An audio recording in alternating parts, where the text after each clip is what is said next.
We've got three more potential future Blue Jackets to talk about today as we get closer and closer to the draft on Friday night.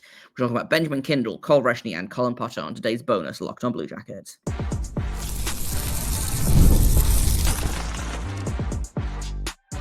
You're Locked on Blue Jackets, your daily podcast on the Columbus Blue Jackets, part of the Locked on Podcast Network, your team every day. Hello and welcome to Locked on Blue Jackets, part of the Locked on Podcast Network, your team every day. I am, as always, your host, Jay Foster, here to give you the good, the bad, and the ugly about your favorite team and mine, the Columbus Blue Jackets, or future Blue Jackets, as it were. We're continuing our draft coverage today, another bonus episode for you. We've got three more potential picks to talk about. Three picks that are going to be available in the region, in the 20-ish region, and should be available for the Blue Jackets. Are any of them going to tickle Don Waddell's fancy? Well, we'll talk about that. We've got three smaller skilled wingers to talk about today, and I know Don Waddell likes when the prospects are big, but some of them, Potter especially, who we'll talk about last, his skating is good enough that the size might outweigh the size deficit might not outweigh the skating pros. Obviously, we had an update from Don Waddell earlier today, like this morning sometime, that basically said, listen, he's looking at potentially trading the picks. He's had some offers. Nothing has really, if there was a good enough offer that had been made, he would have made that trade by now, right? So he's going to keep working on it, would be what I get from that. And I do think it's going to come down to what player is available at what point in the draft, right? Like for example, they've had offers in the 8 to 13 range. If they get to 8th overall and the player that they really like is still there, I can imagine them making that jump, right? And whether that's they trade 14 and 20 plus a sweetener to Seattle for 8th overall, I don't know. But the players we're going to talk about today, they are ranked at 19, 21, and 22 on Bob McKenzie's final ranking. So around about where they're probably going to go, right? Let's start off with Benjamin Kindel, who is a right wing, which in fairness is not the position that the Blue Jackets are like in huge need of right now, but he's a really interesting player. He's listed as a center, but he's probably going to be a winger. He doesn't know how to win faceoffs, which is always a good thing. Another WHL player. I haven't purposefully picked a bunch of WHL guys. It just seems to be a WHL heavy draft, especially in kind of the top, the first round or so. But he's a player that I'm not super convinced about. But again, I have put him on this list because he's kind of in that 20-ish range. He had 98 points this season in 63 games. He was the only WHL player in his draft year to score at least 1.5 points per game. The fact that he was that was his total and no one else did that, score at 1.5 points per game in his draft year, he's not considered to be one of the top picks in the WHL, right? Like there are a bunch of guys that weren't as proficient as him at scoring that are ranked much, much higher. So not exactly, apples to oranges because it's defenseman, but Radim Merker, WHL. Roger McQueen is a forward, WHL. That's a bit of a different situation. He was injured. Jackson Smith, defenseman. Carter Bear, forward in the WHL. Braden Coots, Reschny, Lyndon Lakovic, all WHL forwards who are ranked above Kindel despite not scoring at the same rate. So something's up there, right? And I don't think it's necessarily the size because there are smaller guys that are ranked ahead of him, right? And I think it's the fact that he is, I don't remember who it was. I think it was Cameron Reed I was talking about this, of is good at a lot of things, but not truly great at one thing, right? Obviously the production is great. How translatable is that production to the next level? I think a lot about Jordan Dumais, for example, who I believe finished second in the CHL scoring race in Connor Bedard's draft year, second only to Connor Bedard, right? And he was a third round pick that has honestly been kind of underwhelming in his limited pro career so far. So he's played in the AHL for parts of this year, was injured for parts of it. But I get the idea that the organization isn't super high on him as a potential future NHLer. I don't think Kindel is necessarily in that same boat, but I think it's a really good example of like production isn't everything, right? Like Luca Morelli had an incredible season, incredible postseason for the OHL, for the Oshawa Generals. Very similar points to a guy like Sam Dickinson, who was taken 8th overall, Luca Morelli 4th round pick. Like, right, there's nuance there. You can't just look at the stat sheet and go, oh, okay, this is the highest scoring player, therefore he must be the best one, right? So something about Benjamin Kindel's game, I think, is putting scouts off. And I don't know if it's like that translatability because, you know, from reading a bunch of different scouting reports, looking into stuff, like he's reasonably good in all 3 zones. His decision-making is fine. Like his playmaking is great. His skating is decent. Like he's physical, but not too physical. Like the only real thing is he's a center that's probably a winger at the next level, which centers always go higher than wingers, or almost always, right? And that he's short. It seems to be that he's probably going to be a middle 6 guy, probably a second pairing guy. Could be a 60 to 70, potentially 80-point player in the NHL.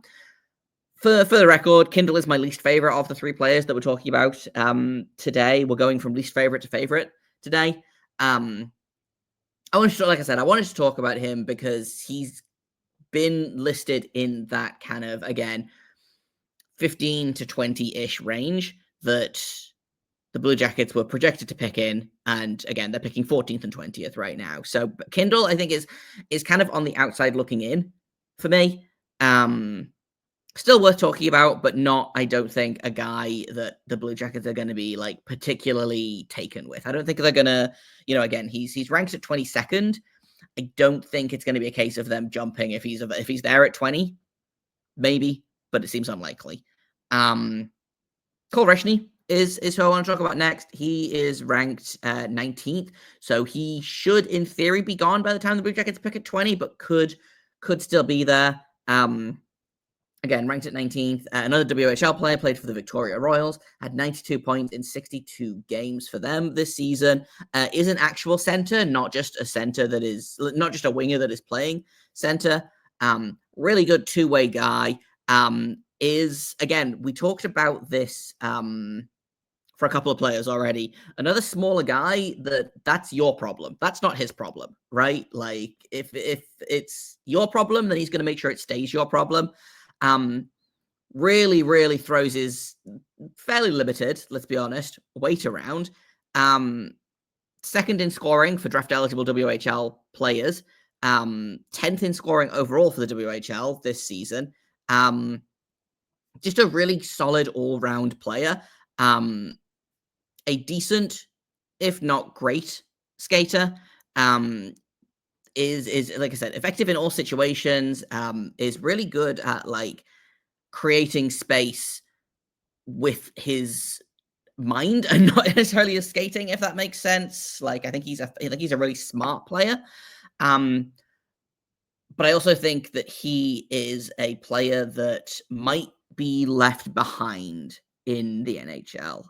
He doesn't have like, he's super not pro ready. He's probably got a fairly long path to the NHL. I think it's going to be another 2 years in juniors, probably a couple of years in the AHL. Like, to me, he's a guy that is probably 5 or 6 years away from being an impact NHL player, which is not necessarily the kind of player that the Blue Jackets want to get in the first round, I don't think. Like, if it was a goalie, that's a different conversation. But the Blue Jackets right now are, I think, looking for a guy that could potentially be an impact player in 3 to 4 years. I think Reschny's timeline is a little bit too long. Again, he's undersized. It's not like, again, he's undersized and it's your problem, not his. But I do think he has to put some some weight on. I don't think he's not going to put size on necessarily. He's 5'10", he's 190-ish pounds, which is not like tiny. But I don't know that the way that he carries that weight is going to set him up for success when he leaves the WHL and goes to play against, adults, men. Is an interesting player. I like him in theory. I think that he would be an extremely on-brand Kekalainen pick because, again, they draft for Kekalainen drafted for pure skill and excitement and was like, we'll figure everything else out, right? And Cole Reschny is exactly that. Pretty good at a lot of things, great at some things, doesn't have the size or the frame, because those are two different things, to be an impact NHL player in the near future, I don't think. Which is not necessarily his fault, but I do think will probably be the reason he drops in like the draft. Again, he was second in scoring in WHL in draft eligible WHL players, right? But he's 19th overall. He was outranked by guys like Braden Coots, outranked by guys like, again, Roger McQueen, who was injured for most of the year and still ended up at like 9th on Mackenzie's ranking. We'll see. He might be a guy that, again, falls and it's a bad thing. Falls and it's a bad thing, by which I mean, like, next, in a couple of years, people are going to be like, how did this guy fall to 20th, 21st overall? How did this guy fall to the second round? Because, again, he's making everyone's problem. But I like him better than Kindel, but I'm not super sold on Reschny as a player. A player that I am sold on is a guy called Cullen Potter, who has been playing in the NCAA this year for Arizona State University, which is not a university that you hear a lot of chatter about when you're talking about like first-round NHL players, right?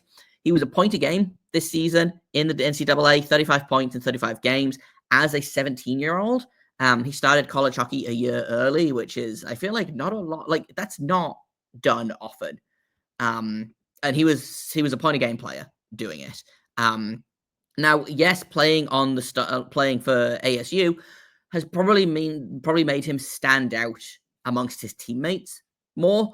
But when you match him against other college players of his kind of age and whatnot, he's just really, really fun. Again, small. He's only 5'9", only 170 pounds. Is a left wing, but he is such a good skater. Like, he is fast and skillful, and like, if he takes off, good luck, right? Like, he's not the most defensively responsible, but if he's there in the zone and you can get the puck to him, then he is gone, right? He uses his speed to back check, is not like the best in the world at it, is still working on like decision making, is still working on like specifically when he should and shouldn't do something, right? Because I think, again, when you are far and away the best player on your team, there is a little bit of like, well, I might as well do it myself energy that I think Potter kind of brings a little bit. Again, a lot of fun. Again, another really, really stereotypical Kekalainen pick. But I do wonder, is his skating and his compete level good enough for Waddell to overlook his usual thing, which is, again, he likes size. He wants his prospects to be big.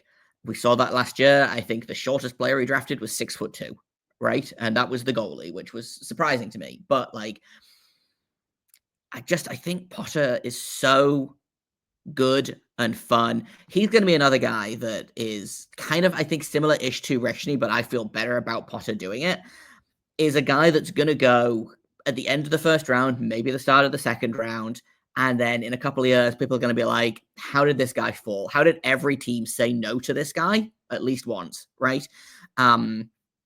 He's my favorite of the players that we're talking about today. I don't know that he's like the most likely to be picked necessarily, but I think he is the strongest all-round player. I think he has the most upside of these three players.